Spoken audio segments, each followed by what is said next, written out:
बेटा हम लोग पहुंचे टाइम वैल्यू ऑफ मनी पे, इसको कंपाउंड इंटरेस्ट बोलता हूं मैं इस चैप्टर को। अब इसमें ये टेक्स्ट बुक का क्वेश्चन 3 है, इसमें लिखा हुआ है what sum of money invested at 4% per annum compound interest for 18 years will amount to 50,000।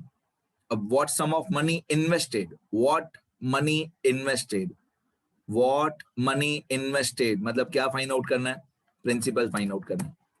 What money invested, हम इन्वेस्ट क्या करेंगे, प्रिंसिपल एट 4% कंपाउंड इंटरेस्ट मतलब रेट ऑफ इंटरेस्ट 4% है, फॉर 18 years मतलब हमारा n 18 years है, will amount to 50,000। Will amount to 50,000 मतलब ये 50,000 हमारी फ्यूचर वैल्यू है। चलो एक एक करके, मैंने इस क्वेश्चन को 3 अलग अलग ऑप्शन से सॉल्व किया है। मेरा फेवरेट फॉर्मूला मेथड, क्योंकि मेरे को डिपेंडेंट नहीं होता है एन्युटी टेबल्स पे। मैंने यूज किए हैं एन्युटी टेबल्स, बट मेरा फेवरेट हमेशा ऑप्शन 1 फॉर्मूला मेथड, क्योंकि मेरे को किसी चीज के ऊपर डिपेंडेंट नहीं रहना है। मैक्स टू मैक्स मेरे पास एक कैलसी होना चाहिए, बाकी मेरे को कोई चीज नहीं चाहिए, बस क्वेश्चन मेरे को दिखाओ मैं सॉल्व कर दूंगा, राइट। तो डिपेंडेंसी एन्युटी टेबल से हटानी है तो फॉर्मूला याद करना पड़ेगा। अब ये हमारा ऑप्शन 1 है फॉर्मूला मेथड। फ्यूचर में हमारी अमाउंट 50,000 होनी चाहिए, राइट। ये फ्यूचर वैल्यू है, ये रहा 50,000। प्रेजेंट वैल्यू कितनी होनी चाहिए वो हमको फाइंड आउट करना है, तो P को मैंने P रहने दिया, P equal to P present value या प्रिंसिपल। रेट ऑफ इंटरेस्ट 4% और नंबर ऑफ ईयर्स 18। ये rate of interest 4% per annum, number of years 18, और इसमें ये नहीं बताया हुआ है कि इंटरेस्ट की कैलकुलेशन साल में कितनी बार करनी है, तो हम ऐसा अज्यूम करेंगे कि इंटरेस्ट की कैलकुलेशन साल में एक बार ही होगी, तो K इक्वल टू 1 होगा। ये R 4%, ये N 18 years, ये 50,000 हमारा future value A, capital A 50,000, और प्रेजेंट वैल्यू फाइंड आउट करनी है। K नहीं दिया हुआ है तो K की वैल्यू 1 होगी। If K is not given then we should assume K equal to 1। Okay, formula table A1 A2 A3 A4, इनमें से मेथड कौन सा है? मैं टेबल यूज नहीं करता हूं, लेकिन मेथड का नाम मैं वही रखता हूं A1 A2 A3 A4। तो यहाँ पे टेबल A1 वाला फॉर्मूला यूज होगा, क्योंकि पैसा हम लोग एक बार ही इन्वेस्ट करेंगे।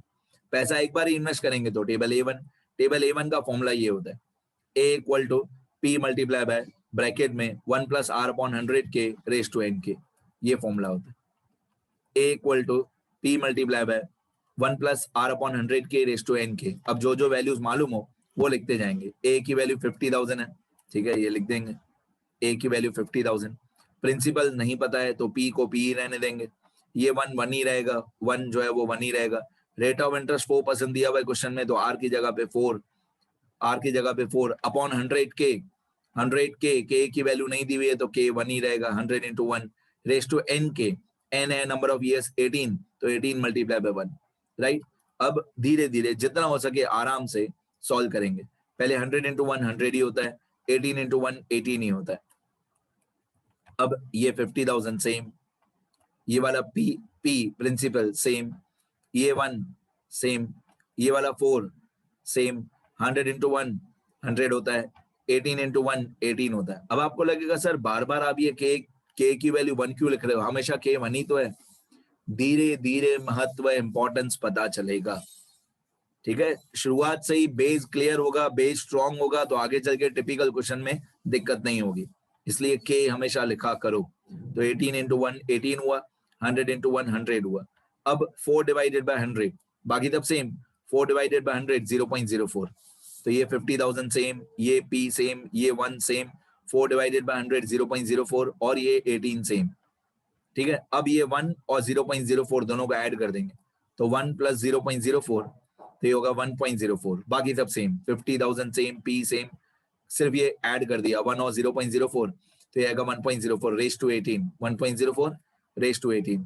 अब 1.04 रेस टू 18, 1.04 रेस टू 18 ये होता है 2.0258, ठीक है। अगर आपके पास मान लो लैपटॉप नहीं है, पीसी नहीं है, साइंटिफिक एलसी नहीं है, एंड्रॉइड वाला फोन भी नहीं है, एग्जाम में आपके पास एक नॉर्मल कैलकुलेटर है, तो 1.04 रेस टू 18, ये तो मैंने आपको 5 साल से सिखाया है, 1.04 raise to 18 on a normal calcy, on a simple calcy आप 1.04 रेस टू 18 कैसे करोगे? पहले कैलसी पे आप लिखोगे 1.04, फिर आप लिखोगे मल्टीप्लाई, फिर आप टाइप करोगे equal to 1.04 multiply equal to, पहले 1.04 नॉर्मल कैलसी आपके पास और कुछ नहीं है, तो 1.04 मल्टीप्लाई इक्वल टू, ठीक है, हमको कौन सा पावर चाहिए था, 18 पावर। जब आप 1.04 मल्टीप्लाई इक्वल टू इतना कैलसी पे प्रेस करोगे 1.04 मल्टीप्लाई इक्वल टू, तो आपका 2 पावर हो जाएगा। अगर आप 1.04 मल्टीप्लाई इक्वल टू इतना प्रेस करोगे तो 2 पावर हो गया, मतलब 1.04 रेस टू 2 हो गया। फिर आपको 16 टाइम्स और भी इक्वल टू प्रेस करना है, 16 टाइम्स और भी इक्वल टू प्रेस करना है। ये आपका हो गया कि 1.04 रेस टू 18 कैसे करते हैं एक नॉर्मल सिंपल कैलकुलेटर पे। 1.04 रेस टू 16 कैसे करते हैं ये मैंने यहाँ पे लिख दिया।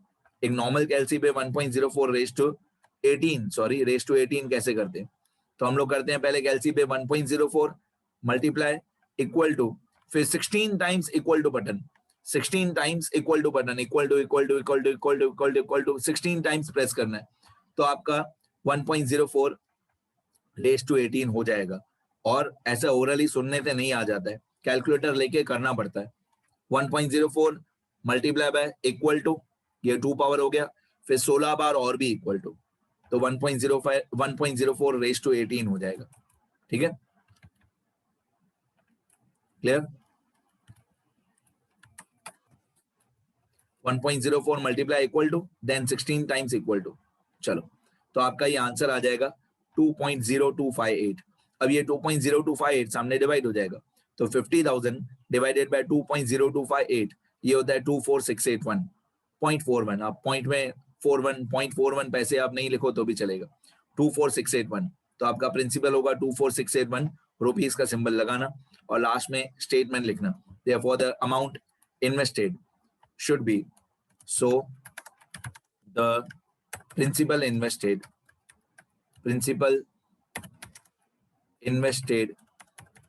should be rupees 24681 बस हो गया। 0.41 आप लिखो नहीं लिखो चलेगा, 0.41 हो गया। तो ये आपका प्रिंसिपल आ गया फॉर्मूला मेथड से। अब अगर मेरे को टेबल A1 यूज करना है, वैसे एक्चुअली इसका सही तरीका है टेबल A3, वैसे इसका सही तरीका टेबल A3 है, बट मैंने टेबल A1 और A3 दोनों से सॉल्व करके ऑप्शन 2 और ऑप्शन 3 में दोनों तरीकों से मैंने बताया, सुनते रहना।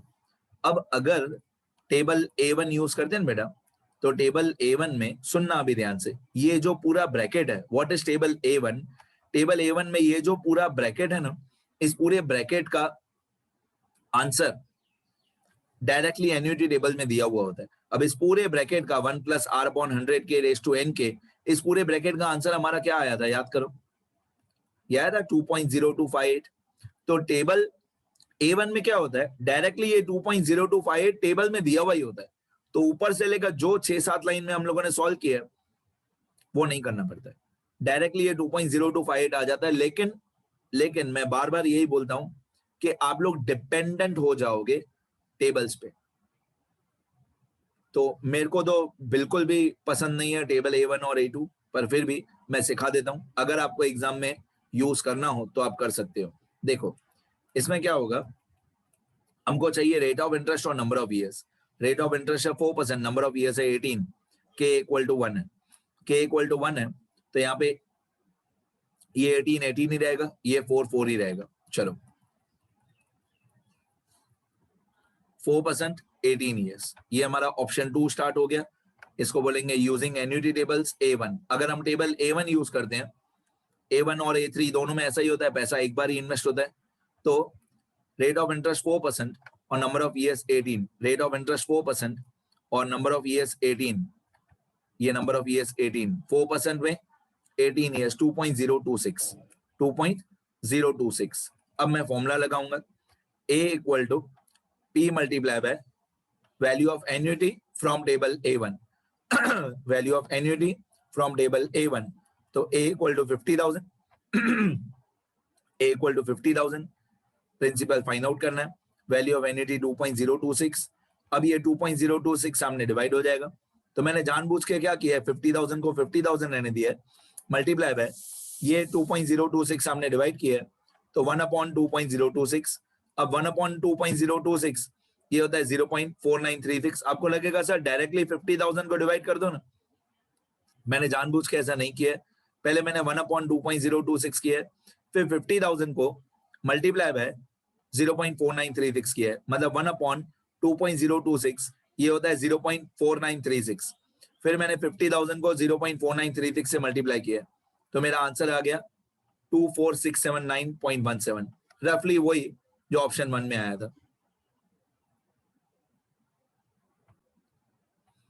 बेटा ये वीडियो लेक्चर आधे मिनट में कंप्लीट हो जाएगा, बाकी ऑप्शन 3 में नेक्स्ट वीडियो लेक्चर में बताऊंगा।